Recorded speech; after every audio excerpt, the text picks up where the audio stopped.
Hello, and welcome to a deep dive of a movie-making nerd, the autobiography of James Rolfe. I am your host, Dylan. This is my co-host, Snake. How's your morning so far? So far so good. I got a huge grin because I can't wait to get to talking about this. I know it can be grating listening to James Rolfe and his delivery during this audiobook. His But delivery, we are doing a combo, both listening to the audiobook and we have the actual, well, not physically, the PDF file that we are going along with. I'm going to say this every single time. I hate this format. This is not a narrative autobiography. It is like a manual of an autobiography.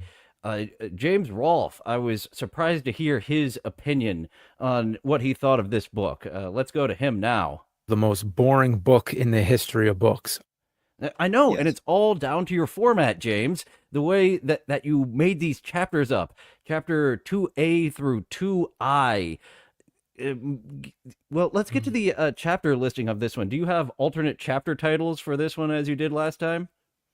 somewhat. The first one's high school, aka the short bus to the long chapter. bus. You call it. I was gonna say it's not just called high school in his book. He's being cheeky. He's got some cheeky language. So here's Yep. what it's officially called. Chapter 2, High School. Section A, Dropping into High School. Oh, my mistake.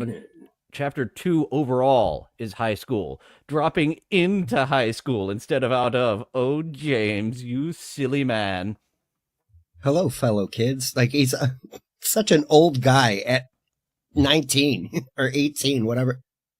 Now, This and was now him he's going ahead. from the special ed school to the actual real everyday public high school. So that's what dropping in high school is all about. Yes, he's growing up. This is probably one of his first major steps from childing to adulting. Apparently the short bus had seatbelts, and the new long bus on the way to high school did not have seatbelts, and that was he noticed that. That was something to remark on. And I'm pretty sure in this section of this chapter, I gotta be careful. He says, "Welcome to real life." Like, I did get a he good makes laugh out of that. I forgot that he said real life. No. There's still hand holding. They're just not holding both your hands in public school, where they were holding both your hands in special ed. Yeah, exactly that. Because it's high school and they're keeping an eye on you there still. And there's like we'll probably talk about it more later, but he is a anal retentive about continuity. Yes, I have several continuity clips. Let's get a No, little bit- Dylan, Oh, yes. continuity. Oh, continuity. I don't know how I missed the continuity. The same. I didn't miss the mountain, but I missed the continuity somehow. He Good said it a catch. couple times. He said it a couple times, but he does that. I don't know if it's like I know Midwest people do it a lot, but they do. They roll their T's into D's, and James is very guilty of it. So I just, but he jumps around years. Like, oh, I was doing this movie, 1996, which that's another really weird thing he keeps doing. Is mentioning Every the year single of movie, 96, 99, in parentheses, every single one. That does help you. Since he was born in 1980, it does help you figure out. I'm actually kind of wanting to jump ahead to the Thanksgiving movie. He was that was 1997. He was 17 years old when he cried in front of his entire family for showing them a terrible movie, and they were all like, "No, this is improper." I am Yeah, getting a this is little bit out of inappropriate. order on that one because it was his bloody werewolf movie Yeah. that he decided to show. Yes, that's way further down in the chapter, I believe. But yeah, no, that was the only. For somebody who was being so serious with his actor friends, he just jumps around years. Like he's fitting stories together that kind of make sense together because he's talking about his film career as a whole. But he talks about it non-sequentially, just The as one that got me the same things happen. what was Grandma. Let's hear. I believe that was chapter 2C. We have 30 seconds of just sub chapter titles here. That drives me up a wall. So we heard the first one. Let's hear the rest of what we were in store for. Chapter 2B, Grandma. Chapter 2C, Crude Technology. Chapter 2D, Lack of Actors. Chapter 2E, First Car. Chapter 2F, First Job. Once again, this is where it's like a manual. I hate each one of these first date, first job. There's another first, isn't there, James? Chapter 2G, First Concert. First concert, first. Chapter 2H, First Dates. Chapter 2I, Finding an Audience and Friends. Chapter 2J, My Last High School Film. When we got to J, that was like a hyperbolic reaction I had. J? I actually was ready for an I. I was not ready for a J. The Grandma chapter, as I mentioned, he didn't weave that into a narrative. We got in the first chapter, we moved to the Pine Barrens with our grandparents, and we didn't get any further elaboration on that. There's some type of family drama, which I filled in the holes for last time, of his dad was a babbling idiot thanks to his son just making his life a complete hell and was unemployable for a few years before he got a hold of himself. That's my theory. But yeah, no mention of Grandma whatsoever. And then he's trying to make Grandma this like pivotal here it is, butter bagel. He's attempting in this clip to be like very emotional about it, but you just introduced Grandma 2 pages before, so this comes off quite flat to me, this attempt at emotion. I went to the kitchen, which was lonely and quiet. Without Dee Dee there, I put my own bagel in the toaster all by myself, like an adult, how I always wished, but never did I consider that she wouldn't be there forever. As I put my own butter on my bagel, I hunched over the table and cried. I'm sorry, I'm laughing so hard. But yeah, that, I mean, It was set up wildly improperly. That's actually something that if he would have introduced, then we moved to the Pine Barrens with my grandmother and introduced her there. It actually could have worked if he put it in a narrative form rather than we moved to Philadelphia, we moved to Jersey, we moved to another part of Jersey, and just very analytical about it. Here are the facts. As a movie-making nerd, you'd think he'd know a thing or two about narrative, but he's proving us wrong all the time when he steps outside of nerd sketches. No, and exactly like you said, if he would have introduced Grandma right after mentioning that he moved in with them, it would have been more impactful. You would have been able to grasp that he identified more with his grandparents than his actual parents. Like, he liked his grandma. She was outrageous. She was a slob. You know, she's ripping farts and turning off the clapper. She's kind of vulgar. I've got one of her vulgar clips. It reminded me of, it's kind of the inverse of Billy Madison when he left the poop bag on the flaming shit on Mr. What's-His-Face's porch. So I pulled that one as well. We saw pigs eating poop off the ground, but Dee Dee called the poop shit. Makes me laugh that made it into the final book. We saw pigs eat poop off the ground. Made it to the final book. And so he now learned a new word, and he goes home and he says to his parents, "What do pigs eat?" And they go, "What?" And he goes, "Shit." And then I guess he got his mouth washed out with soap after that, because that was the end of that. That's how he quoted it. Yeah. Oh boy, was that the last time? I thought shit was a funnier word.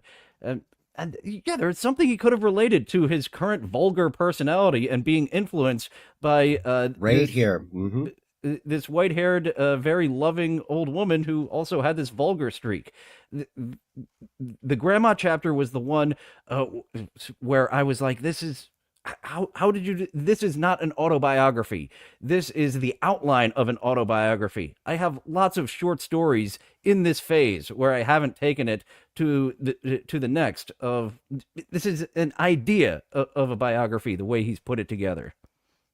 Yeah, and apparently he likes lists because he never. Uh, this is Grandma's 2B and bagel trauma. That was my note for the buttering the bagel. He has bagel trauma now. He can't walk into an Einstein. Never mind. But like he goes in on his grandma. Like yeah, but he like his grandma was a big influence on him. I think she knew there was something a little wrong. And so she was a little overbearing, always walking him to the bus stop and embarrassing him. Like that was to me like his mom figure. That was his matriarch figure. And there was a car accident that they got into, and very much just glossed over as well. That's another place where if he was actually writing a novel about his life rather than I had a grandma, I had special ed, I had my buddies in high school, I had my neighbor buddies. He could have weaved something that we really would have been like, oh, that no, not a damn thing. The car accident, I felt nothing. He even kind of nonchalantly, I still have pain to this day. yep. There was this major traumatic thing that just like, oh, and this happened. Yeah, no, and the way he describes it, like you can tell it was probably a much worse accident than he was describing it. They got T-boned and the car got hit so hard, it slammed into another pole. He wasn't injured very badly. You know, he was young, so he got jarred around and it probably whiplashed his neck. I'm not denying that. But his grandma almost fucking died. And he doesn't know that. Like, she's bleeding from the face and all this stuff. She got hit hard. And, like you said, he just kind of glosses over it. Oh, she had tubes in a bag and stuff in her. Pardon me, I'm sorry about that. But, you know, like, as an adult, I know now how much more traumatic that probably was.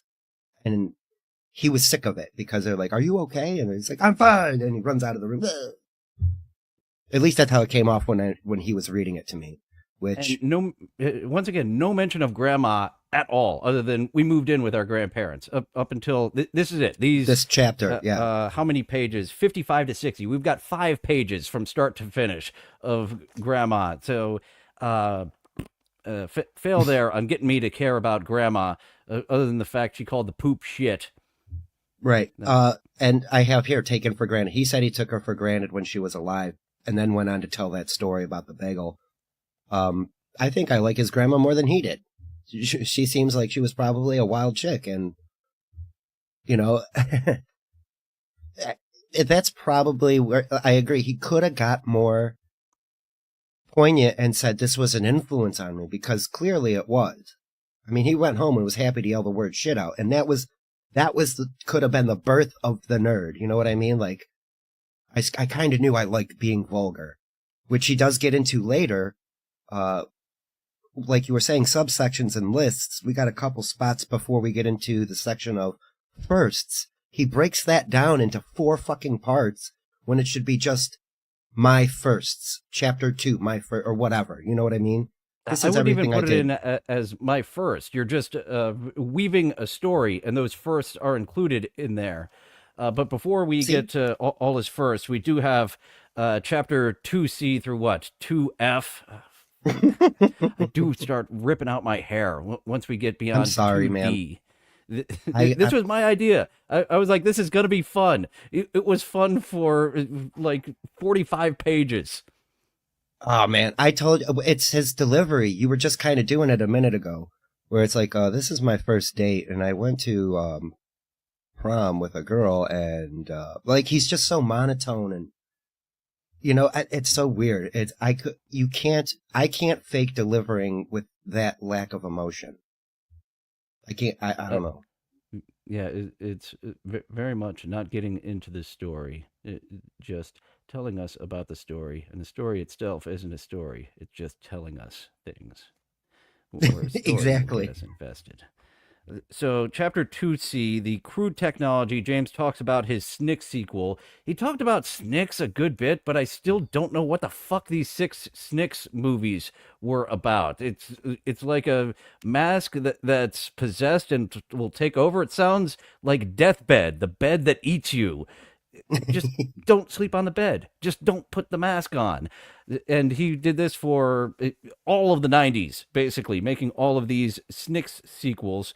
And the challenge of continuing a story. Oh, that's where I forgot to number this. So, James, I think he inflated the way that Oh, we're you going to get into expand his a story. exaggeration. Yeah, Yeah, here's one there's a right couple. now of him talking about expanding the Snicks universe. I gave more thought to the backstory of Snicks and kept expanding the fictional world I created. I imagine it must have been similar to when George Lucas created Star Wars. He probably didn't know it would become as big as it did, so when he made Empire Strikes Back, he began thinking more about the overall mythology, creating a bigger story and dividing it into chapters. Thus, Snicks became my first movie franchise to be serialized, not counting puppet and action figure films. I have that written down, that quote, not counting puppet and action figure films. This is, yeah, I've you had wanted to many start, serialized movies where I'm just playing with my action figures as a 6-year-old and call it a movie, but an actual movie filming people, George Lucas. I yeah, think I know what George Lucas feels like now when he was exactly. expanding Star Wars. When I When he made start, the third one, yeah, Snicks Again is the third one, and he wrote a script for it, and he's like, now he's George Lucas. That's it. Oh my God. I can't, he waxes poetic about filming films, and, I know it's not a big deal, but like movie versus film, like Marvel movie versus Citizen Kane or Apocalypse Now film thing, there's like a popcorn movie versus somebody trying to make an artistic film. This dude has got a camcorder and VHS tapes, and now he's George Lucas. Like he really puts himself on a pedestal as a filmmaker. I kind of related this when he got all like I'm like George Lucas. My writing process. I write a pilot episode of a series when I know what the season 2 finale is going to be. I enjoy world building. I enjoy creating this universe and the characters that are in it and how they interact, getting way many more things down before I actually start writing. But at this point in his career, he still might. He said that he's writing, but it sounds like most of them are just him with his buddies. Hey guys, come on, let's play Filmmaker today. And then if they don't finish it today, it's not done. Yep, he has a litany of unfinished films, which he will mention throughout the chapter. The Crude Tech chapter I renamed to Bored Tech Talk because the Crude Tech chapter is very boring if you don't care about, and if you're reading this book, you probably do, but if you're not interested in what he was doing, that's funny. I know JBX1138 is pretty good.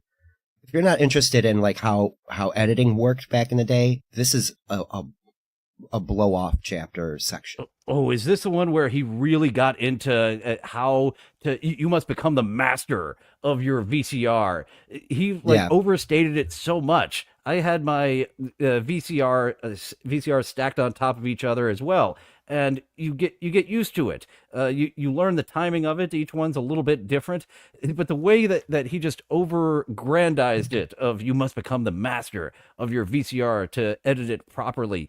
And Rini, delusions of grandeur is absolutely what you need to go into filmmaking. The way that he's putting it down on paper here is just more cringy rather than, oh, neat. He always had this passion. That's what I mean. Like he Humor grasp. mentions, yeah, he mentions him being George Lucas right after making puppet action figure comment. You know what I mean? It's like, dude, no. You haven't even been to film school yet. This is still him in the basement dicking around with 2 VCRs and how he didn't have tech and Not only that, he, in the first chapter, explained all the title editing that he did on the camcorder. That should have all been in the crude tech section. You know, it seems like he wrote this as it was happening. Which and then he ordered basically did. I don't think it's been stated that he wrote most of this when he was expelled from college. So it doesn't seem that when he went back to make his autobiography that he went through heavy revisions. So much of these first two chapters, it's like 30 pages. These first 100 pages are 30 pages that are just way over explaining some things and under explaining many other things, like his relationship with his grandma that we mentioned up front, that completely failed to get us to feel emotional for that buttering your own bagel. It made us both laugh at you trying to be like wistful over buttering my own bagel. It's in my mind like that. He's just like it's like I can hear the crunch of the butter on the bagel. He's loses his mind, you know. Because his grandma was overbearing and she wouldn't let him do it himself and he was like you mentioned, he had both hands held for a very long time until he got to high school. Which it did help him grow a little bit. He had a shitty mustache. That was my number one clip. He in hindsight realizes the mustache was fucking terrible. If I can go back in time and talk to my younger self, I'd say the exact same thing everybody else was telling me. Shave that fucking thing. And he gave himself a giggle at the end of that. Yeah, that's exactly what I wrote down too. Laughs at his own joke. Because it doesn't say ha ha ha in the book. Like, it doesn't say he laughs there. And this is also where I noticed because he was talking about the Snick's flicks heavily. Six flicks. Yeah, I know. I'm not going to keep saying that. I already fucked up that tongue teaser, that tongue twister right there. Six.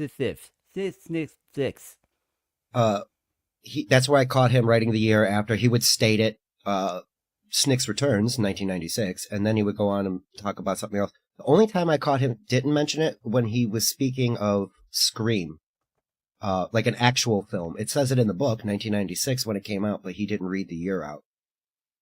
And he was unaware of PC in this chapter. He said he was unaware that PC, because he was talking about editing, and there was editing tools in 1997 but it would have took him forever.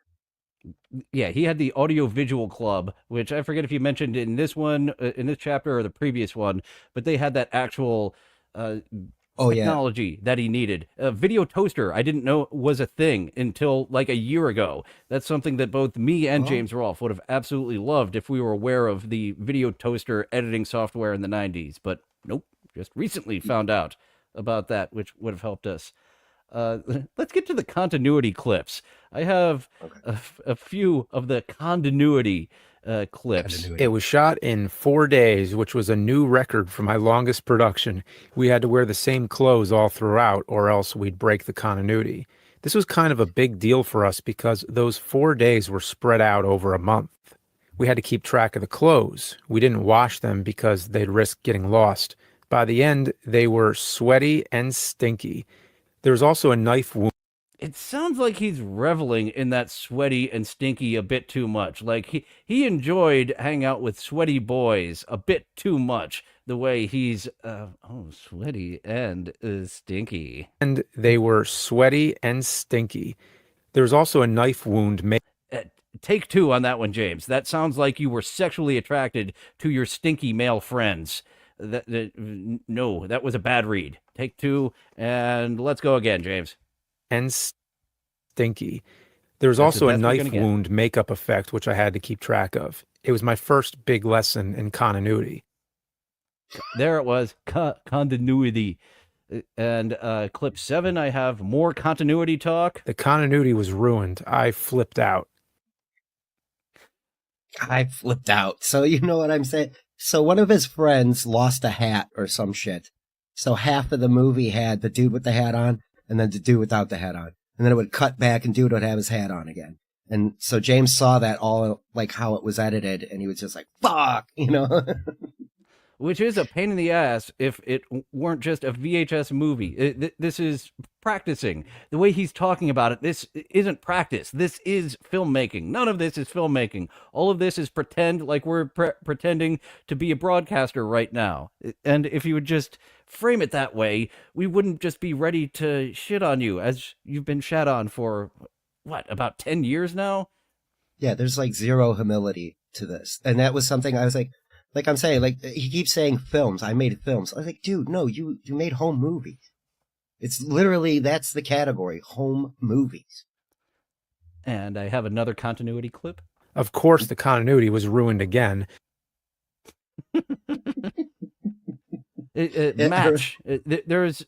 We need to get him a thesaurus. Another thing that a publisher would have done, they would have been like, you say continuity about a dozen times in these 6 pages. Let's change one of them to match. Let's just get the thesaurus out to help you with the continuity there.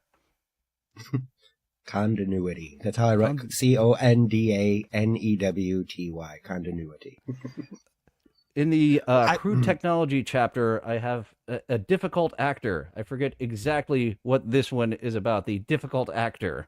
Looking back, the funniest thing about it was my friend Brian. He's the only actor besides myself.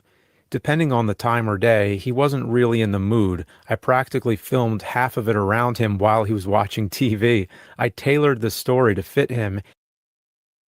While he's watching TV. Again, reluctant actors who just want to play, who just want to hang out, who just want to smoke pot. But James is deathly afraid. He might be one of those people who have never. Actually, I take that back. Rolling Rock was the nerd's whole gimmick. So I'm looking forward to see in this book when James breaks down that wall to drugs and alcohol. Yeah, he's very much a square in this, later in this list of a chapter. Yeah, it goes from the crude tech into a lack of friends and actors. Cause that's, I think this, the 2D, right? That's when he starts filming around this guy who couldn't be bothered to get off the couch. Yeah, we leaked into 2D. This guy was either punished, he was grounded all the time, or he told James he was grounded all the time. So if you want to make your movie, I'm gonna be mowing the lawn. You can work in mowing the lawn, which is exactly what James did. There's a lawnmower chase, and if you've ever seen drag racing on television, you need really fast cars to look like they're moving. You have cars that go the quarter mile in 12 seconds. They look slow as fuck. So you have a riding mower chase. It's not going to look like a chase. No, it's going to look like a guy on a riding lawnmower is slowly coming up behind you as you run away. So he wasn't paying that guy, but he did get his first paid actor in way of his sister. Take it away, James. My sister played one of the zombies, but got tired of it. She was the first to quit. Without her, the continuity would be ruined. So I paid her $20 to stick around long enough just to kill her character. It was the first time I ever paid an actor money. Awful. His sister was done playing. I'm done. I've got my own friends. Rocky and Bullwinkle is coming on. I am done with this. Here's $20. Ooh, okay. You've got me for another hour. Yep, exactly. And because there was a bit of an argument, I think, prior to that, where he wanted his sister to wear pants so that way when they shoot the garage door crushing scene, they can crush the legs. Yeah, that's how he killed the character off, is crushing her legs. But she was not like, hey, fuck off. I'm wearing shorts. So there's just no way around making this a special effect. He actually had the right idea. We're gonna stuff her pants with leaves and shit, and then have this pasta sauce as blood that we're gonna put. But nope, there is just no chance at making this a special effect with her wearing shorts. So she was not giving a fuck about her brother's movies, his films. Yeah, film. which he does mention in this chapter a lot of how many he didn't finish. I was gonna make a grand list, but didn't because it's like 12. It's 12 of them. But the ones he did finish were the 6 Snicks flicks, which is written out S-I-X, Snicks, S-N-I-X, but then he spells flicks, F-L-I-C-K-S. And that bothers me, because why wouldn't you just spell it F-L-I-X to keep it the 6 Snicks flicks with 3 X's in it? It would look better to me. I don't know why I honed in on that. It's me being an anal retentive nerd now. You like the pattern, like Krusty the Clown, KK, Krusty. It just fits better. Yeah, if I was to put that on a box, like make your what is it? A quadrility 4? What's 6? 6 sexology. So it would work. Sexology, yeah. Sex would be 7. That's fuck it.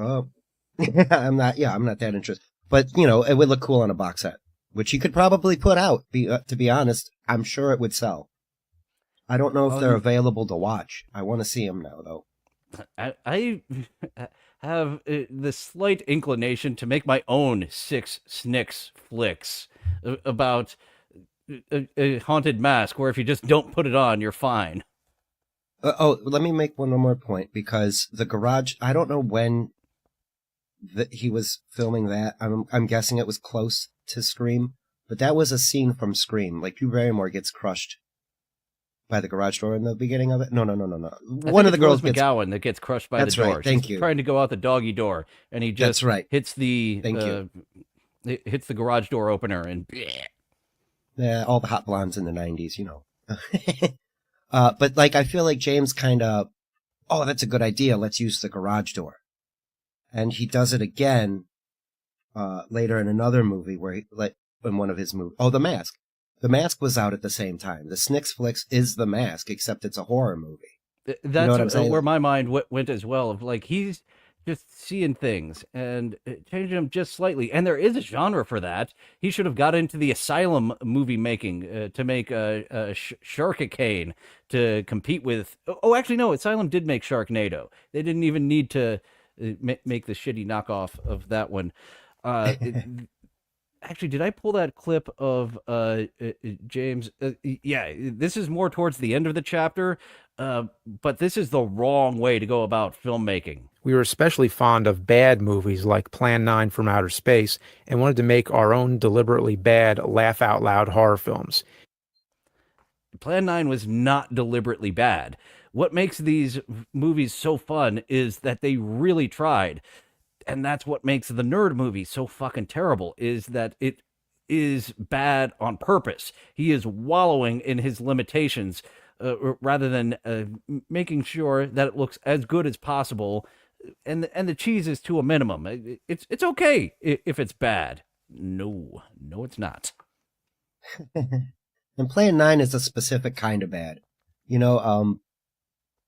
Most Ed Wood movies are. They're put together like how this guy is trying to explain his movie. It took me 4 days to shoot this one movie, but really it took him a month. It was 4 days of shooting spread out over a month. And Plan 9 was shot fairly quickly, but the actors are being serious. Like when the space aliens are delivering their line, they're delivering their lines exactly how they should be, or how they think a space alien would be delivering lines to an English-speaking person. And what was it? The dentist body double who has to go around like this. Like you're saying, you're working within your limitations. You either make it kind of funny or you just don't do it. So, James is trying to make Star Wars on a VHS cassette, and it's not going to happen. Or at least he thinks he's making it. And then he tried to make a super special effects movie on a $300,000 budget. He just won't fucking stop with this. I am making a big epic, and in no way can I make that happen. Part of a reason why I didn't start streaming years before I did, I couldn't make it look or sound proper. And, my skills are still growing, but at least I have the bare minimums where I look and sound proper. Whereas all these home movies, No, anything made on a consumer grade VHS camera, don't call that a movie. Well, Redneck Zombies. Redneck Zombies, I'll give that a pass too, from the Trauma collection. Trauma But didn't say, and actually it's make Redneck Zombies. Trauma bought Redneck Zombies. that same with Cannibal the Musical. They didn't make it, but they distributed it. Yeah, but that's specific too. You hear Trauma, you know what you're getting. That's a brand. And Cannibal the Musical actually is better than any Trauma movie, visually, auditorially, how it's structured. So, Cannibal the Musical actually doesn't fit in with the Trauma movies. It looks like a movie. It does. It comes off that way, and yeah, you're right. The audio is great, especially with the songs and stuff. It's so good. If you guys haven't seen that, it's highly recommended by me. Matt and Trey from South Park, before they did South Park, I believe they got expelled from college because they spent way too much time working on this film. I'd have to go back, but I think they said that. There's a drunk commentary. They don't like doing commentary tracks. They think they're lame. So they got drunk as fuck while Yeah. doing the Cannibal, the musical commentary. And it's a fun one. At some point, Oh, there's yeah. just silence because someone accidentally turned it off, and they had to be like, oh, okay, we're back after a couple of minutes. We're sorry, we messed it up. Yeah, I think Trey gets pretty drunk and starts trashing one of his ex-wives or something, or his ex-girlfriend at the time. That's like that's Leanne the horse. Cartman, who Leanne was named after, who the horse was named after. She left Trey for a waiter. So yeah, he was having a ball at that. Of like, she left me a month before our wedding day, and here I am, a multimillionaire, and she's with a waiter. Yeah, that's so funny. Highly recommended. Oh, and back to Yeah, that was a fun little detour talking about Matt and Trey before South Park. But while we're still in these chapters, before we get to the firsts, something that bugged me was the continuity of one of his actors' shorts. He ended up giving his buddy his shorts, and his buddy went home with the wrong shorts, and they had to make the exchange, the gym shorts exchange, the next day, and didn't want to seem gay about it. So, there's people watching, and it just fizzled out. He doesn't know. He forgets what happened. He may still have the shorts to this day. He tells several stories in this book that build up, and then he's just like, I forget what happened. yeah. Motherfucker. It's same with his unfinished movies. He just doesn't. He gets to like 80% and is like, nah, done enough. You know what I'm saying? Like it's like, all right, you get it. Which But yeah, is I just thought fine that. for practice, and if you don't call them movies. It, agreed. But I like that story where he's like, my buddy, like he was coming late to the stop, and he's like, fuck it, I'm getting on the bus, and he ran away, and the other dude just runs away. That's a funny story to me because, like, as an adult, I'm like, dude, just here, take your fucking shorts. You know what I mean? But as a 15-year-old, I would have been like, I can't be seen exchanging shorts with somebody because you're going to be like, why were you wearing his shorts? You fucking, I get I it. believe YouTube is okay with the Yiddish form of that word. Okay. But like you said, if it's in the laundry somewhere, I don't know what happened. It's like, okay, thanks for telling me, stupid. Yeah, I guess you thought that was fun. I might still have the shorts to this day, but as a reader, it just fizzled out, just like everything. Yeah. From there, I think I'm at the end of my notes for reminiscing fun times. Mike D and John D. The way he refers to his neighbors sounds like Filmmakers Anonymous. And I guess I get what he's doing. He doesn't want to give their full name out so weird internet people don't start stalking them, because we might. We do have a weird fascination with you, James. We might actually contact Mike and John had you given their full last name. It's highly likely, only because to find out more about James's child, like what actually happened, we want the other side of the half stories that we're getting here. Yeah, and there is over on the Cinemassacre Truth subreddit. This is completely unsubstantiated. But the way things are going, I absolutely believe it could be true. A guy said that he knew James when he was younger, 2 neighborhoods over, and that he was drinking from a sippy cup and a straw until his teenage years. Absolutely unsubstantiated guy from Reddit putting this out there. But that's something that I do believe and plays into what I believe James was at that time. Oh yeah, well, here's the thing. Aaron was just drinking out of a sippy cup. It is not that far fetched. I almost swore again. Aaron To Imholt see is a grown sippy men. cup guy. Yes, he has a sippy cup, and he used it twice at least on air.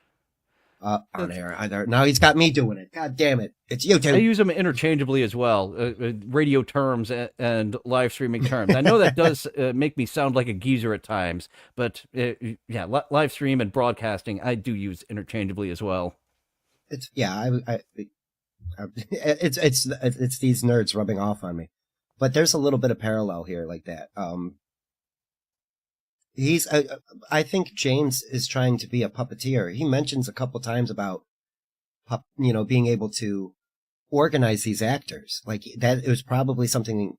Well, not probably. It's something that I know is frustrating him, because like he was saying, if it didn't get done that day, it didn't get done. He went home to charge a battery once, and everybody split on him. So I'm curious if he was like like making his, hey dude, do you want to go shoot this movie with me?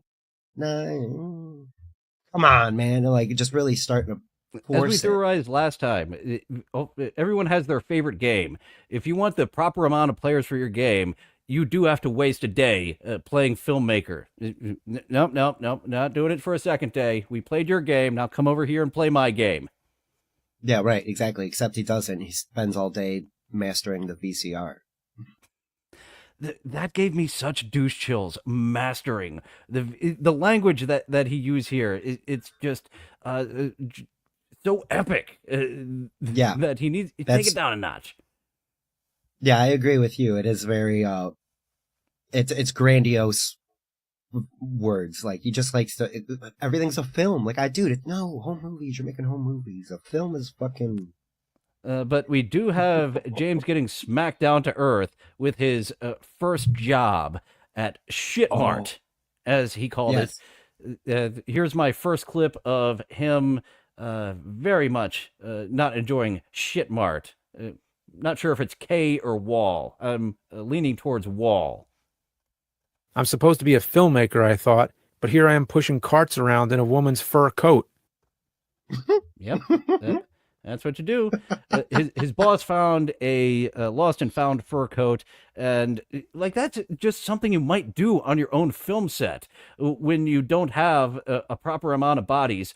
Okay, director of photography, you keep the shot straight. I'm gonna put on this lady's coat and cross. The way that he's just like, I'm doing this in a lady's coat. You do a lot of stupid shit. I got a role as Cupid in a music video once because I was the first guy they called that was okay wearing a diaper. You do stupid shit as a filmmaker. So him like, I gotta wear a lady's coat. People are gonna see me pushing carts. So James did have a lot of difficulty. I believe this is only the first instance we're gonna have of him fascinating with self-harm. So here he's trying to get out of his work with just a slight mutilation. But the boss didn't like my progress. He yelled at me for going too slow, even though there was not a thing I can do to go any faster. He looked down at me like I was some kind of teenage slacker. It upset me so much, I tried purposely to cut my hand with a box cutter. I didn't want to cause any serious harm, just enough to need a Band-Aid so I could blame the boss for making me work too fast. Nothing came of it. It was a stupid idea. Nothing. I want to came of make it. him feel bad by injuring myself to just a little bit of blood. What Nothing is came wrong of with it. him? What is wrong with this guy? There's a few times where he says nothing came of it. It's just like we talked about with the shorts. I don't know what happened, but nothing came of it. Then why fucking mention it? Why mention your fascinations of self-harm to get yourself out of work when just nothing happened with it whatsoever? You could have put No, this in so many ways that I hated work and I was trying to get out of it without mentioning I wanted to cut myself. Yeah, right. No, so you get the perspective of how he sees himself. He's a filmmaker, and he's out here pushing carts in a coat. I can't believe I'm doing this. Like, he's so above working at Shitmart, which is either Walmart or the other one that I can't remember now. Wall and Kmart. K. I'm leaning Yeah. towards Wall. Yeah, I also am leaning towards Wall. Because they are less discerning about who they hire. So, he could get a job there very easily. And he was a cart guy, so, and he did run register too, apparently. He no likey the work. James doesn't like work, and he doesn't like his coworkers. He makes that apparent. And, like the short bus to long bus, welcome to adulthood was mentioned in this chapter. It's like, he got his first job. He was like, oh, here I am. Now I got fucking work and school and work and school. I can't make movies while I'm doing these responsible things of growing I'm my supposed brain to be a and making money. filmmaker, and this is taking up all my time. We did skip right over the first car chapter because there's fucking nothing in there. That led right to first job because he needed to pay for that first car. Something. Did you pick up on this? The difference. Yes, sir. The car. Are we going to talk about the car?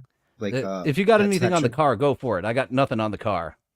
It's he wanted a car to get chicks in high school, and so his parents ended up helping him get a car. It was a Mercury Grand Marquis, like a 1985-86 Mercury Grand Marquis, huge land boat car, and he hated it. But he was happy to have a car. He got made fun of. This also hurt his ego. Lots of stress and anxiety he mentions about making these movies and getting them finished. It comes off like he tells the car story like it was, like the Karate Kid. Daniel had a shitty car, and then Mr. Miyagi gets him a nice car. But like that, like he was getting made fun of. You're driving a Lincoln or a Mercury Grand Marquis, that kind of thing. He's like, fuck. And he doesn't like driving. And he says in this chapter that he is narcoleptic during the day and an insomniac at night. No, dude, that's not a diagnosis. I don't think you just like to sleep during the day. Take a fucking nap. And that was me at that age too. I remember 14, 15, 16, being up all night. A vampire. Up all night watching Three's Company at 3 a.m. until the baseball infomercial comes on. And Don West was so damn excited about those baseball cards. I almost bought them. Oh boy, you got the baseball cards? I got a lot of the question mark guy. Get your grant money. I saw him in the afternoon a lot. I used to be able to remember that guy's name. I'm Matthew Lesko. I think I just pulled it out of my ass. You did. Oh my God. Yeah, that's right. I know it's Lesko for sure. Holy shit. Yeah, that's the guy I saw a lot at night. And then there was a real estate scheme thing. You can buy homes with no money. Get the fuck out of here, dude. You're tricking me. I'm not buying that. So I actually did have a couple of notes that I went right past on the first car. He got his license so he could sleep 20 extra minutes in the morning rather than That's right. Getting on the bus. And he failed the driving test twice. I personally failed it once. It was the parallel parking that got me and fucked me up. And he said he was ready to quit, he was ready to admit failure if he did not pass that third time, which he did. So maybe he still wouldn't be driving to this day if he had failed a third time and just accepted his fate as a failure at driving. Yeah. I don't know. I'm about his age, and I went to go take my driving test a little later. I was like 18. I was already out on my own. I didn't have a car, and I literally walked in off the street and took the written test and got like a 93 or whatever. Like if I had missed one more question, I think it would have failed me, but they didn't. And I got it's not that hard. He made it seem like he was struggling. Like he got wrapped up in alcohol statistics or something. But when you take the test, it asks you questions like, what does orange tip cane mean? They want to know if you know what blind people look like. They want to know if you can stop at train tracks and shit. Those are the questions I remember. He did go into detail about that DMV book. So in context, that DMV book is the most boring book in the history of books. Thank you for Love it. going So in good. detail about the DMV book being boring, James. So we have this drop. The most boring book in the history of books. He's like, As I I was getting wanted to drink. as I was getting frustrated reading these chapters, I think I've got to start cutting this up to have a little bit of fun, like Richard and Sal did back in the day with audiobooks, where James says, "And my mother sucked my balls every morning." Oh yeah, I don't even think it would be that jumpy, because the way James is reading this book, it will sound like he says everything you can make him say. I need to start playing with the audio recorder now. Yeah, now that I dropped that in your head, when you get too damn frustrated, just I'm gonna have to go back a couple of chapters to make sure I get a my mom, my dad to get them in vulgar situations. I'm going to have to get out 2 cassette tapes, and then I'm going to record James on one, and then I'll play it and record it on the other no, I'm just being I think you convoluted how he would need do to it. have that second one playing some Nintendo 64 music. They got There some you go. good tracks that could be a fantastic score. I do enjoy the Donkey Kong underwater music. Oh, the Super NES Donkey Kong music. Those are fucking bangers. Absolutely. The most chill music you can get on the SNES. The underwater Oh, yeah. Donkey Kong. So we back to his Oh. first job. Did you pick up on the differences between the audiobook and what was written? I don't know. At that point, I kind of stopped, I think, looking at maybe I did. I didn't write any down for the first, any differences that I caught. So what I wrote back that was excluded from the audiobook, looking back, he Oh. probably wasn't such a bad guy, talking about his boss, but it couldn't have been that bad. And the last one, and like most things, it doesn't matter anymore. It sounds like James hasn't gotten over his time at Shitmart because he was able to write them down and say, I was just being an overdramatic teen. But when it came time to actually say them out loud, he skipped right over that part of my boss wasn't too bad. It doesn't matter in hindsight. Writing it down, yeah, sure. Yeah, sure. There's a little bit of a disconnect, but actually saying it out loud, he couldn't do it. See, that's what I was looking for, but in the reverse. I thought he would have put more into the audiobook, instead of trying to subtract from the written word. Good catch, man. All three, it's stuck out to me since it happened in such quick succession. It's the first job. It's 2 pages, 77 to 78. So it's in quick succession that these things are omitted of him looking back in hindsight and like, I was an overdramatic kid. No, he is still cut bad. He still has a scar from Shitmart that he has not fully healed from. Oh no, I agree, and it's the same with the bagel story. That's why it's bagel trauma. He takes a lot of this and doesn't let it go. He's constantly reliving these anxiety-inducing memories. And speaking of something he couldn't let go, there is an obscure band. I don't know if our viewers have heard of them. They're called Metallica. And James was a fan of them when he finally discovered this very obscure band. But then I found I had alternate tastes, stuff you didn't hear as much on the radio. When I first heard Metallica, my ears perked up and my mind was blown. It was better than any therapy I ever had. And All he right. had him a Metallica t-shirt that really got him noticed at school. I started wearing Metallica shirts to school as a way to express myself. Classmates were shocked, saying, "You listen to Metallica? But you're so mellow." His parents must have been very easy listeners for him to absolutely be unaware of Metallica until the late 90s. Yeah, I think he was exposed to mostly like light rock, maybe, in my area it'd be like 102.1 FM or some shit, like the later down the dial. They play all the nice stuff, yacht rock stuff, Hall & Oates. I just saw a Mr. Yacht Mister. Rock documentary special. Yacht Rock is some fun music. Oh, yeah. Like when disco imploded, Yacht Rock took that place of fun poppy music. And I didn't do it yet, but I got a yacht rock playlist all set up, and I think that is probably what James grew up around. Maybe, you know, Phil Collins stuff. His parents are a little older, more Beatles, and forward from that. No Motley Crue, no Van Halen, no Black Sabbath, apparently. No, none of that. Yeah, Black Sabbath, he got introduced to after the gateway drug of Metallica. Metallica blew his mind, man. He fucking lost it. He heard double bass drums, like, he was like, oh, this is great. Which, in fairness, when I first heard real metal, not just Metallica, but like metal bands, I don't know why I'm saying it like that. Yeah, another one, Alice Cooper. Like, I grew up around some really great music.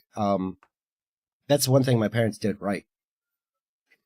But I went full on metal. Like, when I got into it, I was really like, oh, this is really good shit. But this really opened up his brain. 'Cause he was the total square before this. And he turned himself into a rhombus, a square with a little bit of an edge to him. Yeah. I had a friend with But here's James being lame at a concert while his friend is being a degenerate high schooler at a concert. I had a friend with me who wanted to smoke weed and drink alcohol. It was always a quest of his to find some, as if it was an important part of the concert experience. But I didn't want anything to do with that. The thought of anything Duh, you missed out on the concert experience by just letting them pass that J right on by you. Duh. I did the same thing. I made the same sound you did. I was like, yeah. You know, I'm just like, what? I was perplexed. No, you don't hold the nitrous balloon for the entire night. You're supposed to do something with the nitrous in the balloon, James. He's standing there holding it. He's like, why doesn't this float? No, but illegal made me nervous.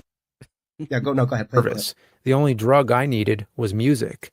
It was like my religion as well. That's what I was gonna say. He says, music was my drugs and religion. That's akin to saying you're high on life. Don't make me punch you. Getting gay with kids is here. I can't think of an actual real song. I went immediately to the South Park parody.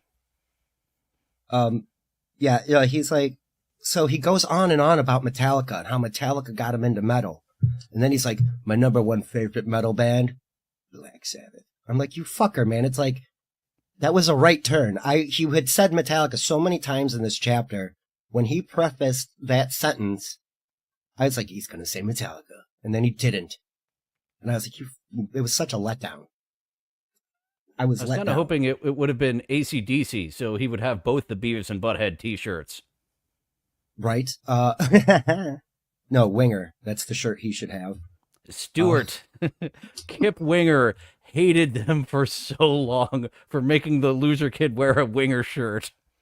Yeah, I heard he complained straight up to Mike Judge.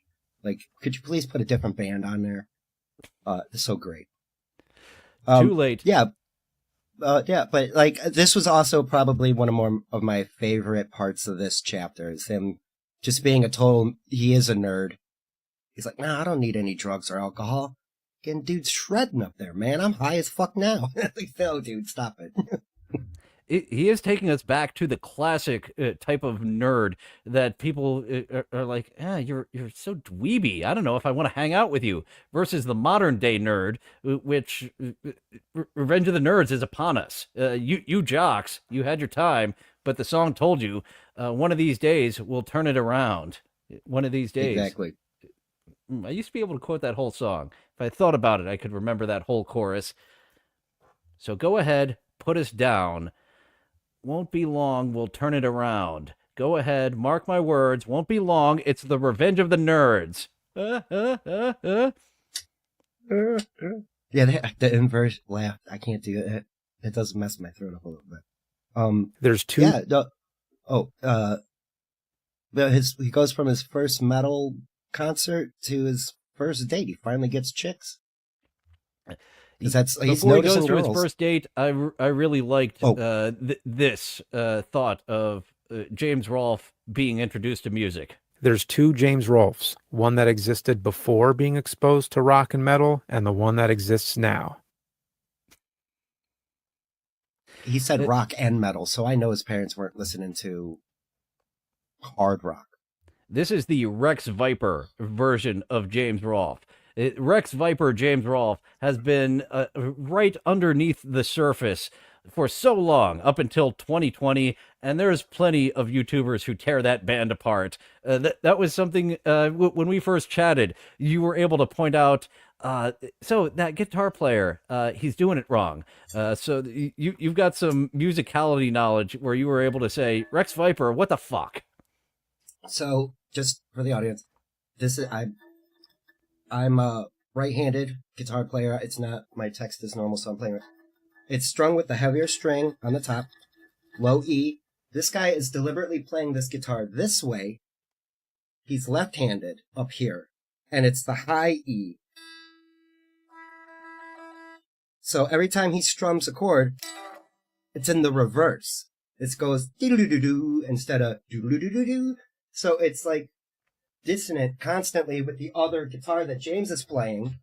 And James, put his pinky behind the fretboard. He was playing bar chords like this with his pinky back there. Like, dude, no, it goes this way. You play all three. Not just two, and then he duck walks a lot around the stage. So I Rex really hope Viper- we have a mention of Rex Viper in the last chapters of this book.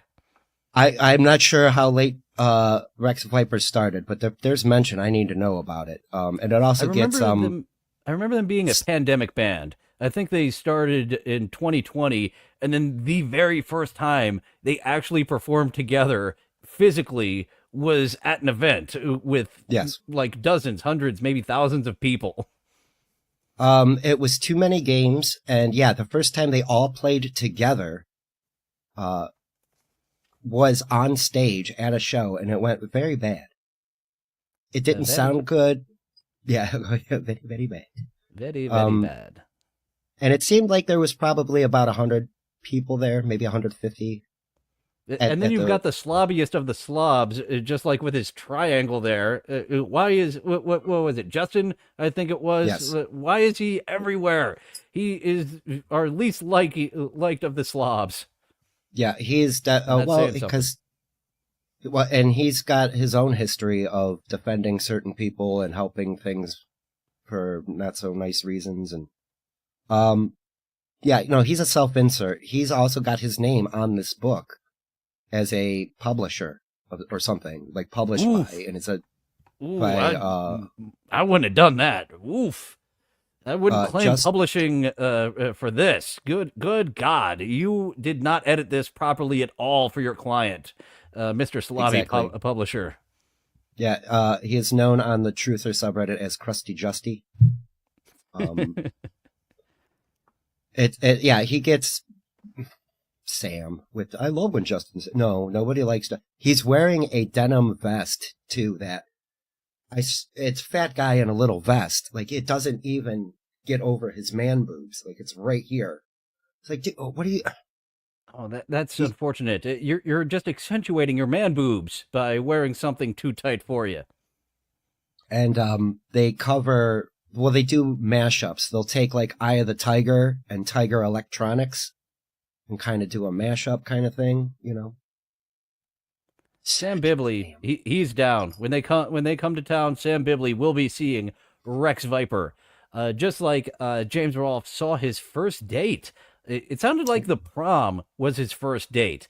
Yes. And he didn't really treat her like a date. It seemed like a woman who kind of was taking a little pity on him, and she was his date to the junior and senior prom. But like, they weren't romantic anywhere, not even at the prom. Like they held hands, didn't kiss, and he doesn't mention anything about her except for she asked him out to the junior prom, and then he was like, so senior prom? And absolutely no mention other than that of her being a date. Yeah, I think he just, right. No, he mentions the one and tells the story, and then they go to the senior prom and doesn't tell the whole story. So his friends bust his balls about not going all the way. He keeps saying all the way. Does he say that with his wife, I wonder? I don't know. But we're yeah, a few chapters away. We will find soon. He's further cementing his squariness as a teenager, young adult, with all As of he this. gets into his date with his coworker. I've got two clips on his date with his coworker because the chapter is called First Date or First Dates. He mentions prom, and it was just very procedural. You're supposed to take a date to prom. She agreed with me one year, and she agreed with me the next year. So an actual first date with another cashier over at the shit mart who passed him a note. I really like you. Let's go out. Because they were both, he's an awkward guy. He needed that little kick in the pants to, yeah, let's go out on a date. So I've got two clips of that wonderful night that he went out with his coworker. All we did Yes. was drive around with rock music blaring on the radio. It was a double date. There was another couple in the front seat while we rode in the back seat. The driver was a bit older than us and kind of the badass type. He suggested we drive into the woods and climb this old fire tower. I sensed trouble. That's me. I would be the dude climbing the fire tower. I'm sorry. Did you also pick up that the driver was a bit older, but his date was not? So we've got a mid or late 20s guy going out with a teenager here. Good work, Batman. That's a good catch. I think she's probably a bit older. She's like, I'm gonna fuck this kid. It sounded like that they were, everyone was a teenager, everyone except the driver. We had a pervy old man with a bunch of teens hanging out and going to trespass on this, I believe it was a closed down fire station. That's all he was worried about. Oh shit! Now I'm taking it back. I don't want to be the old man hanging out with teens. I think they were trying to get James to like get out of his shell. I think it was a couple of older, like they worked with him for a little bit. They're like, this dude he is super sheltered. We need to get him out of his house and show him the real world. I guarantee you, a lot of people see James and he's just like this shy little guy. You know what I mean? I'm not saying little. I'm just like, he's a moop and hangs around. But like he was paranoid to have sex because he thought he was going to get a girl pregnant. Like he's like, I can't do that. It's like, dude, grow. You're 20. Grow up. You use a rubber. I know that the sensation kind of stinks compared to your favorite fuck sock, but it's a vagina, not a fuck sock. Go for it, buddy. Here is the second clip from that date night. So there I was, making out with the girl while being chased by police and Led Zeppelin playing on the radio. What just happened to my life? Being a timid, nerdy teenager who never experienced such adventure, all I could think was, this is the best night ever. We got away, and the next day at work, things went back to normal. We never had a second date. Maybe it was my turn to make the next move. I was too shy to figure it out, so nothing else happened. While the 20-something took his teenage date to go trespass in the abandoned firehouse, James's date just pulled him on. They were already making out. She made the first move and was very aggressive to make out with him while they were still there. No, let's not go out there. You come here and let's make out on the back seat. And James didn't realize, oh, I guess I'll suggest a date. He was still too timid of this lady whose tongue had been down his throat. Wants to. And is very ready and willing to do it again, but he couldn't figure out. Hey, that was great. Want to do it again? He wasn't able to put those pieces together. Ugh, James. Yeah, it did not trigger. You would like nature kind of should have took over his brain. What just happened? Oh, am I still vocal? Yes, I can hear you. I can hear you, but yeah, your camera just had a little bit of a. The camera's just not being died. agreeable. No, the battery went dead. It's plugged in, but for whatever reason, it didn't charge. Okay. Well, I'm still here. I'll switch cameras. I think. But what I wanted to say was, sorry about that. This sounded fun. like it was. It sounded like it was out of a movie. Because the way he's telling the story, it's the second time he told the story and it felt made up to me. Cause it seems kind of like a film thing that happened. Oh, the cops are coming. You don't get away from the cops when you're in your 20s. They would have followed him and pulled him over. What I think happened was that girl was on top, because she basically was straddling him. So says him. And she started unbuttoning his shirt. I think he prematurely made a visit. I don't know how to say it without saying it. But I think he finished before she started. Exactly. Thank you. That's what I think happened. And then he tells the Led Zeppelin story, like getting chased by the cops. I got a chick on me and fucking Black Dog is playing. What's going on? I don't think it was that exciting. To why he would be a bit too embarrassed to ask for a second date if he made, as Jim Norton would call it, cumsies in his pants. That would explain why he never said, that was amazing, let's do it again, because it wasn't amazing for her.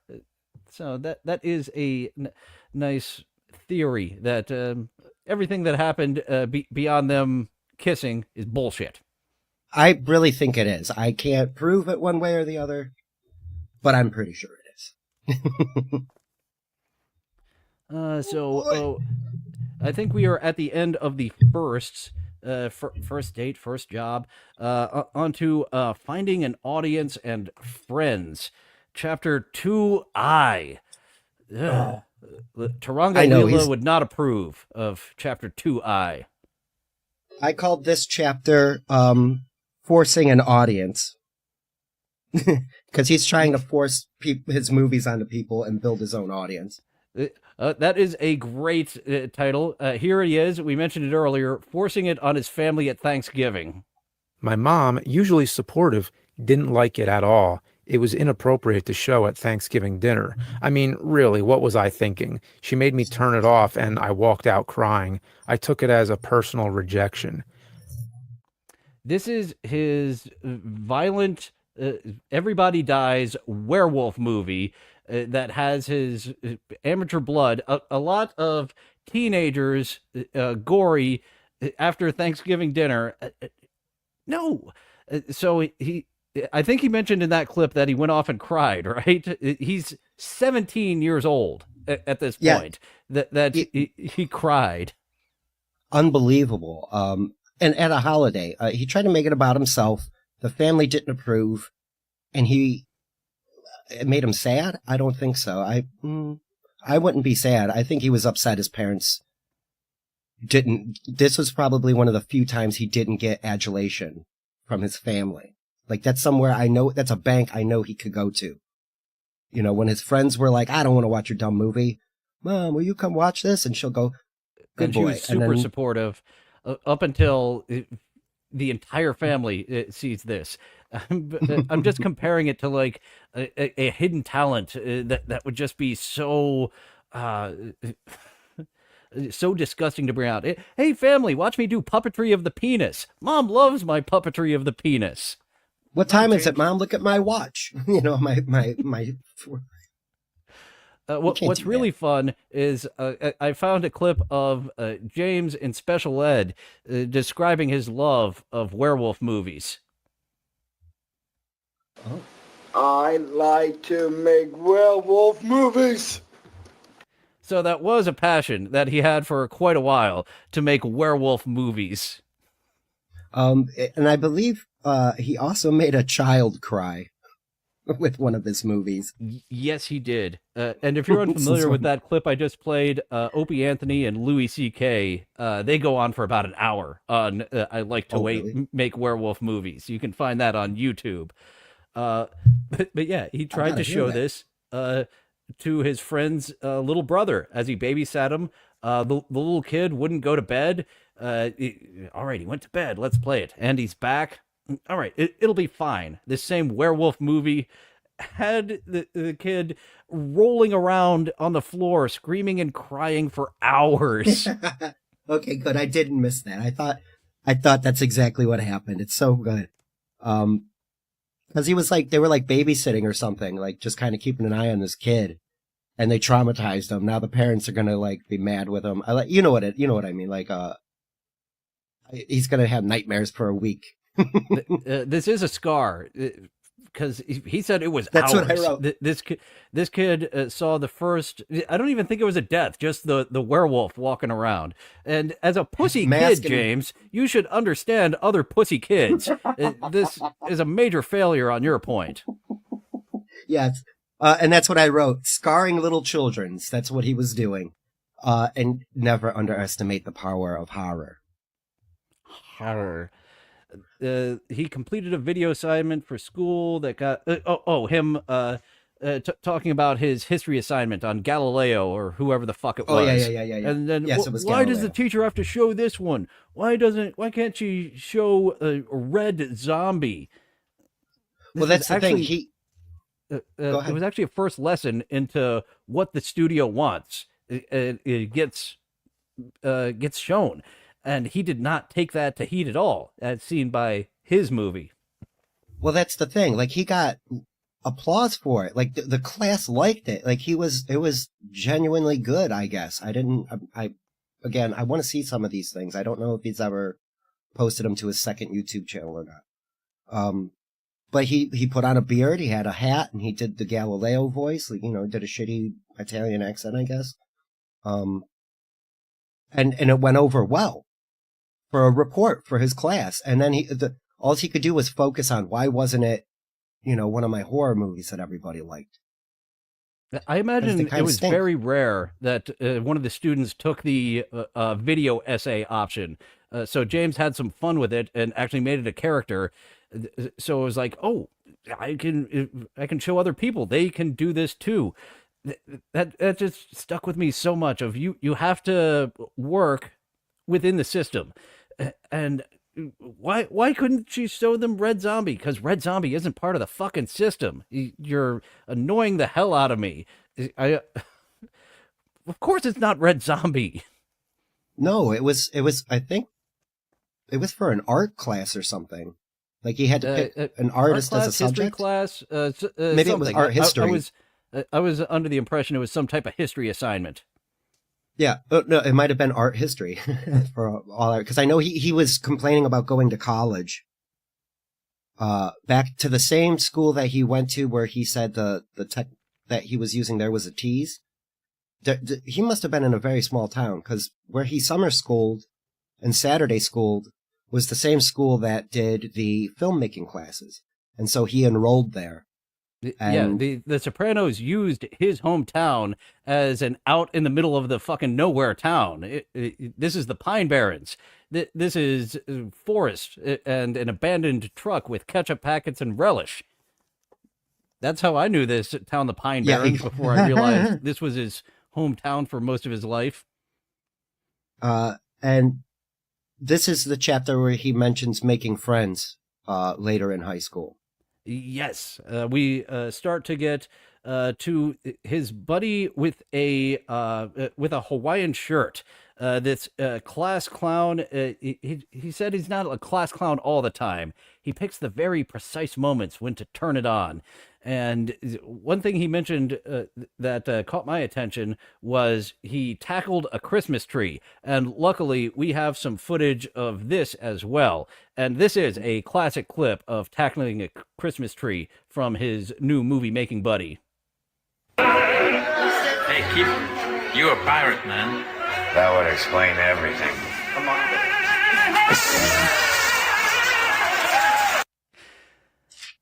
I cannot resist playing that Kiefer Sutherland clip whenever I have the chance to. Drunk Kiefer Sutherland tackling that Christmas tree makes me believe that his buddy really was a great class clown. Hey, Keith, you a pirate, man. That would explain everything. Come on.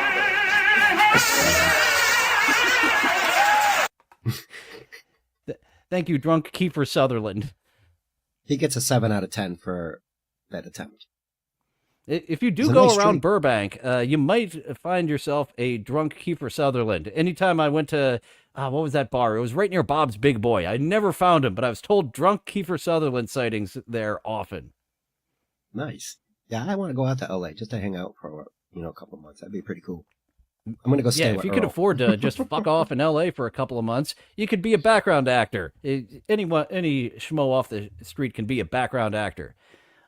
So we I get am a a schmo. build up to this to this reveal of his new movie making buddy, this guy Oh, in a Hawaiian shirt. you keep calling him his buddy, but I would call it more a boy crush. Um, James says that he sees this guy from afar in his Hawaiian shirt. He's class clown, a timed out class clown, and our paths were destined to cross. You do not say that about another grown man. And verbally, or you can maybe think, oh yeah, maybe I should meet this guy. Okay, think it, but don't say it. Don't let him know. If this guy is reading this now, he's like, oh, James is gay. Ow, I just got punished. James really wanted to do me. Yes, So, exactly. But that's how we it get sounds. He was like romanticizing this guy a little bit. This is the we guy get I a want to full-on meet. introduction to this Hawaiian guy shirt, this class clown that James is very much admiring, and discovers that he also makes movies. So let's get into this reveal of his new movie-making buddy. It was a strange experience, like meeting another me. He told me we should collaborate sometime. Let's join forces. You and I should make a big feature film someday. With that, we shook hands. His name was Kevin Finn.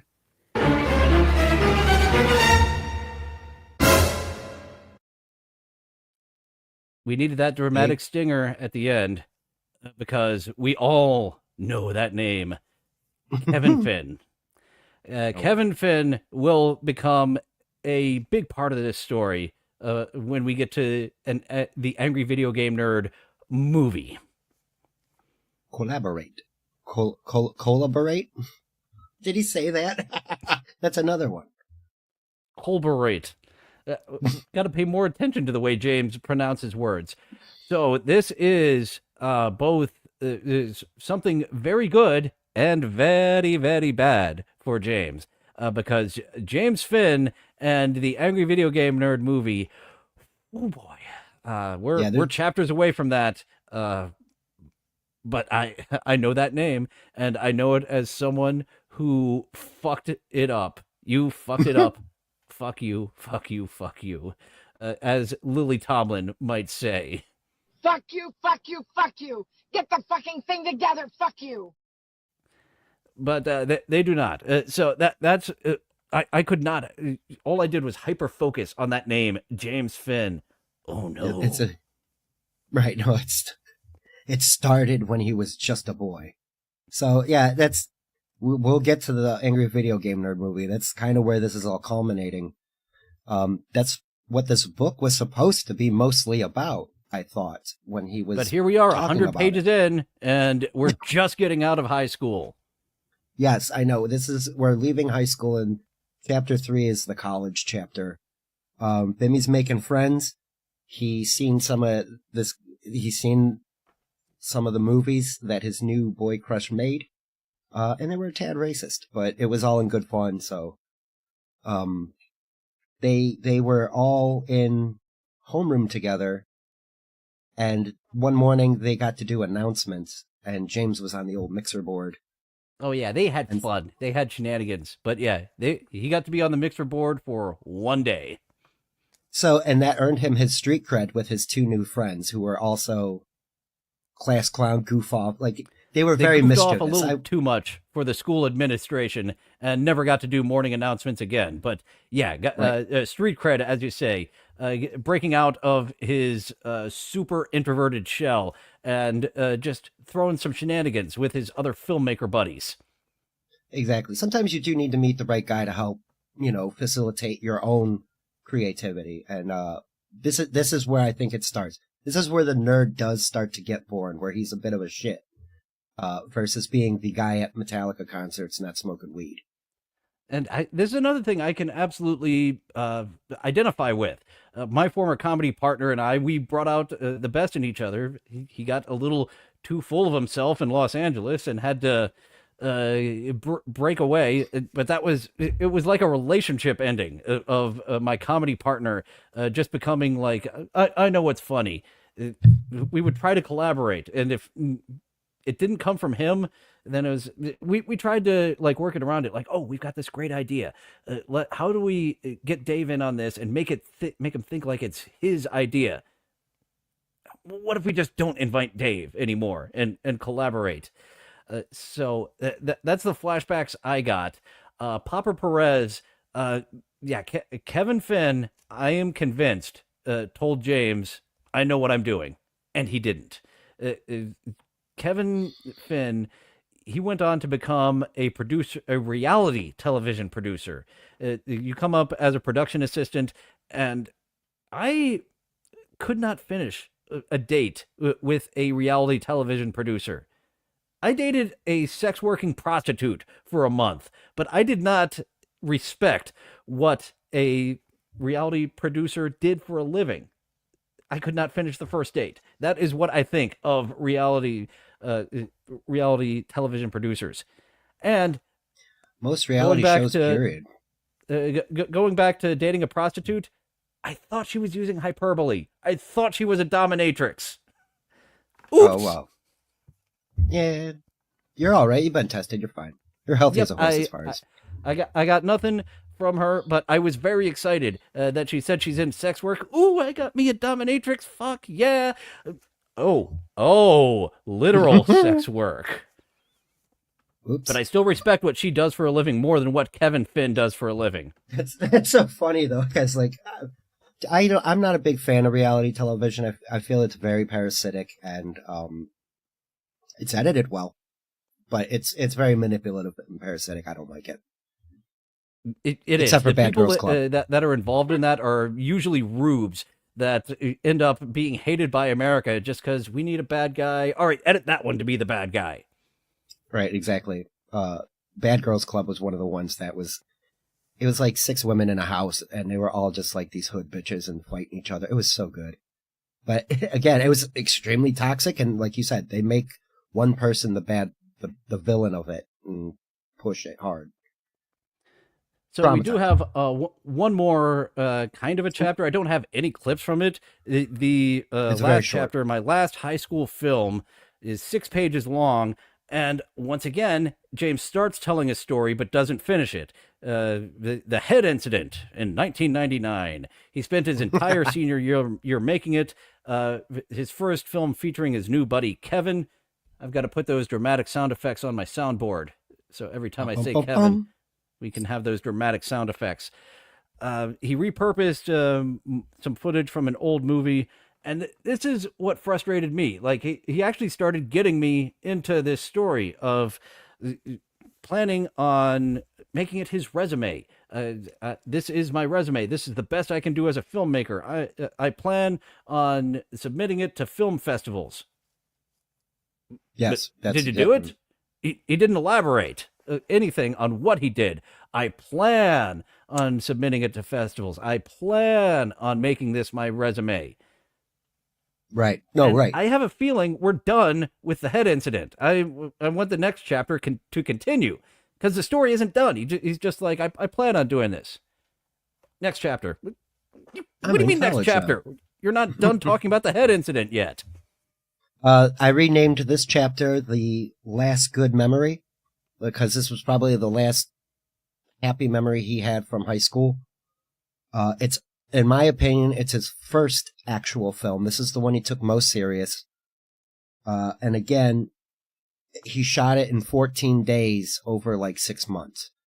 So like his movie schedule is very, I don't know how he's doing this. Like if I needed you every Sunday for 6 months, we would not be able to get continuity together. And we would be wasting so much time trying to figure out where we were from last week, you know, especially James does with mention using storyboards. oh yeah, that's right. That's something Good point. that's absolutely necessary. And he doesn't get into enough detail, really, for me to give an opinion one way or another, just that he used them. Right. He doesn't elaborate on the story of the head incident very much either, except that it's a floating ventriloquist. It's a McCarthy. What's the? I can't remember. But it's one of those Charlie McCarthy dolls, like one of those heads, and creepily floats around and chases people, like the ball from Phantasm. This is his controlled by a magnum man opus. who's obscured by the shadows. Yeah, he started Right. giving some details. It's actually few and far between in which I'm actually invested in this book. He started getting me invested in this head incident and just peters off, like we mentioned earlier with other subjects, where he just, I don't know what happened to the shorts. I may have them to this day. That wasn't the end of the story, motherfucker. Yeah. I'm sorry to laugh at your frustration, but yeah, I'm laughing because I understand. It's like, the way he tells his story is like he's fucking Icelandic or something. It just ends in the middle of a story. Like, and then a thing happened. And then we're done. Like, okay, we didn't make the exchange of the shorts, and that was that. Okay.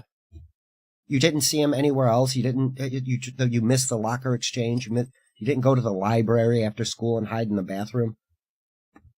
I don't know, man. I agree. Like, he just starts talking about his big first movie. Yeah, he and could have then made up just an lets it ending go. to that exchanging shorts. So we both went into the stall together, and unfortunately, someone saw it. You could have made that fun of someone thinking you're a couple of homos coming out of the bathroom stall together, but just put no ending whatsoever on it. Well, especially since I feel like some of these stories are highly exaggerated. Was he being chased by the cops and listening to Led Zeppelin while having a chick on him? I don't know, man. I don't know. I like I said, I think it was the other way around. It was highly embarrassing, and he just went home. But wanted to write something that was worth writing, so he wrote that story at the time. He needs the same publisher that Robin Quivers had to publish Quivers a Lie. You ask anyone who she worked with, and she's really pretty much admitted it that book was complete garbage, complete lies, because she turned in her assignment to the publisher. They're like, "What? How are we going to sell this? All right, we're going to put some sexual assault in here. We're going to put some anal sex in here." The publisher would have shined this up nice for you, James. And the way that you changed the ending of the story of making cumsies in your pants to we were chased by the police, but then nothing ever came of it. You could change these other stories too that just end. At least tell me before going to the other chapter that the head incident flopped when you tried to show it to people. But did you show it to people? I don't fucking know. I bet we're never going to hear of the head incident again. And I'm curious. It's actually one of the points. He focuses on all the wrong fucking things where there is a narrative here. And we've got to make it up ourselves because it's... I'm running out. Yeah. I can't finish my sentence now. Luckily, we're winding up. It's a good time for me to get tongue-tied. No, fair enough, and I understand why you're getting frustrated, because I can't imagine working with him on a project that needs to get finished. Papa Perez says, I can't believe it was called the head incident. Nobody even bothered, because James is naive enough that he would name a movie like this that isn't a porno. This should have just been a blowjob movie, but it's not. It's a horror movie, and he should something a little more intriguing than the head incident. It would be. That's a great title for a trauma movie. The head incident. This is where the wrestler Al Snow was carrying around that mannequin head. What does everybody want? What does everybody need? Head. Exactly. There you go. And that's I don't know, man. He James is a unique person altogether, but somehow he is way more popular than I think he should have gotten to be. Right place, right time. Yeah. He ended up being one of the pioneers of online sketch comedy. That we can't take that away from him. But and everything he tries to do outside of that early sketch comedy online, nope, swing and a miss. Unreal, dude. That's what I'm saying. Like, he really fell ass backwards into some good stuff. Machinima approached him and said, we're gonna produce this show for you. That's where the name change came from. He was the angry video game nerd, or Nintendo nerd. James the Nintendo nerd. And when it started to become a thing, that's when Machinima was like, we need to genericize it. because Nintendo will say something. Nintendo will absolutely do something. They are well known for doing something. Captain Miserable FAGN show some boobies. The head incident starring Joanna Angel. That's the one you'll want to see some boobies. Okay, real quick, the head incident is available to watch. It's on. He has it remastered on his Cinemassacre channel. So if you type the head incident 1999, it's gonna show up. And That he sounds also like a made bonus a episode. sequel, I believe. He also made a sequel called The Head Returns, which he made during COVID. I think we've got a bonus episode. We've got to see this magnum opus. He called it his magnum opus. So yes. I'm gonna have to look into what site I can stream this on without being copyright struck. I would like to do it here on YouTube, but they've smacked me on the wrists a few times for similar type of things. Yeah, exactly. I was explaining to somebody, I played the same music playlist twice. One time it was blocked worldwide. The other time nothing happened. It's so inconsistent, and like I was watching the public domain movie with you, and I was having a blast, but then it goes away, and it's not worth it. Yeah, it's nice to have a moment in time. Watching the head incident as a watch along, I would like to do that as a bonus episode, but I'm not sure I could do it here on YouTube because now I am very fascinated. I don't think that this is going to be of the level to a festival. Like any movie shot on home video is not a festival movie. It's shooting on tape versus film. Tape just doesn't look right.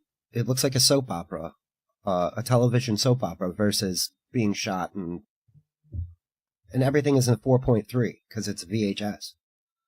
I'm sorry, that's all tech talk and stuff. I don't need it. No, I'm going to bore Papa everybody. Perez is absolutely right that Mike Matei, he is the inspiration for the angry video game nerd. When you see him in real life and all the assistance he got behind the scenes, the fans, well, we'll get into Mike Matei in a future episode, but you're 100% right that the Matei Rolfe collaboration is what made the nerd into something that we enjoyed at one point.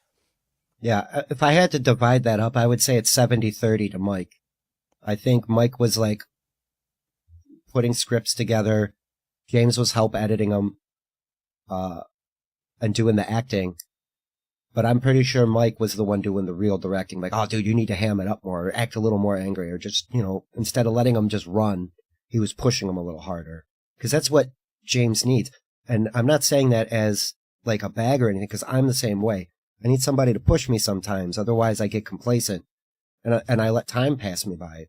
I sit and daydream too much. I need a foot in the ass, and that's what Mike was to James. A nice foot in the ass to keep him on track. Otherwise, he would be making 80% of a Snick's movie and 80% of a what was the other one? There was a Red Zombie. Bloodbath. Red Zombie. A lot.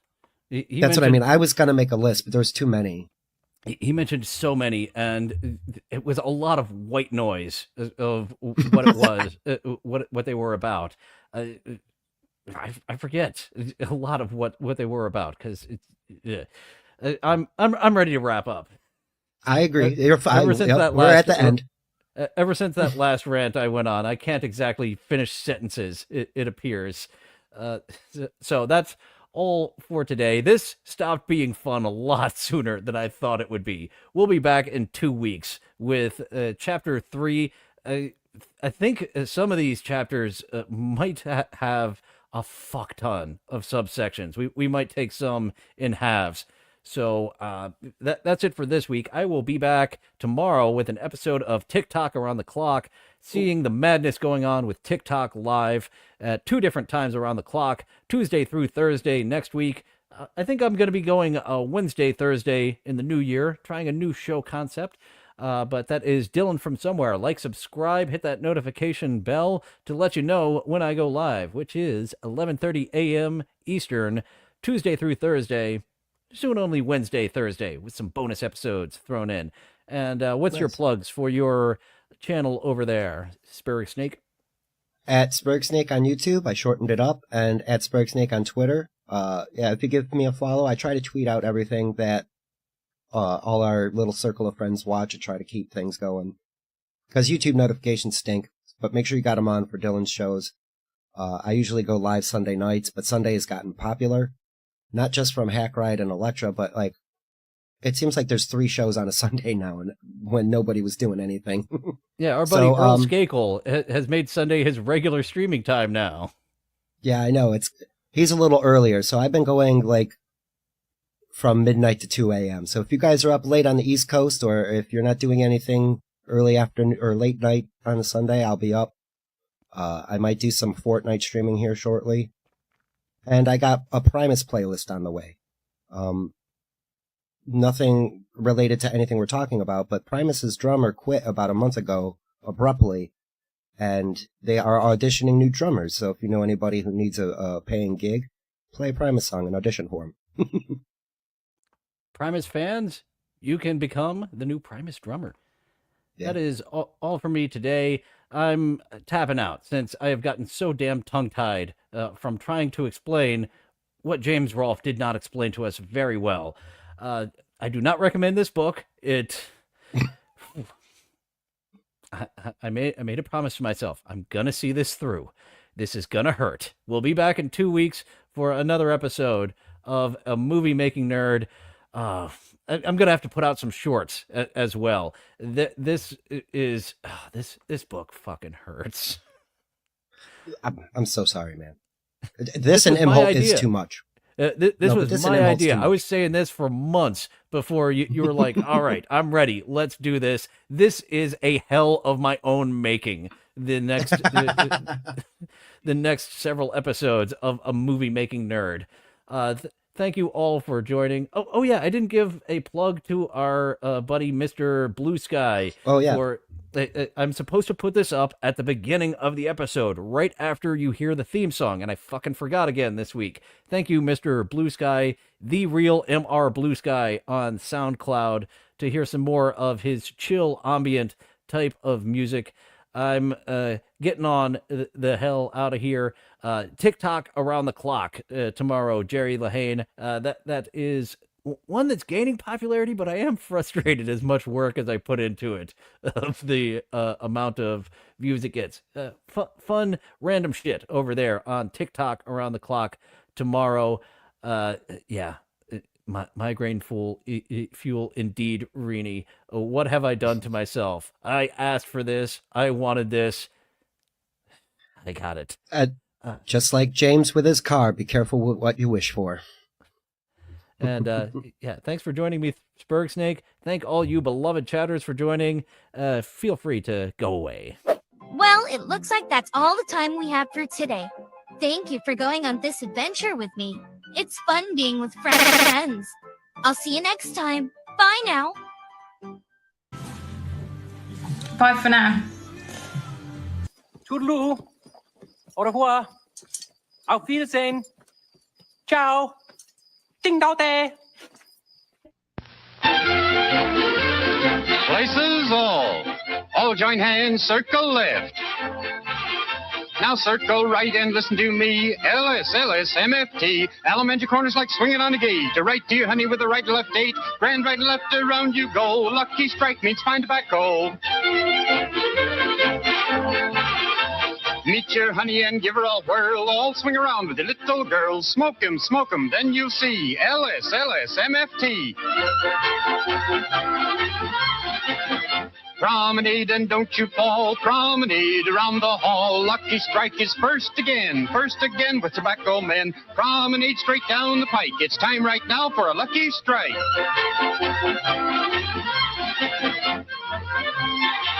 Yes, for smoking that you're bound to like, you just can't beat a lucky strike.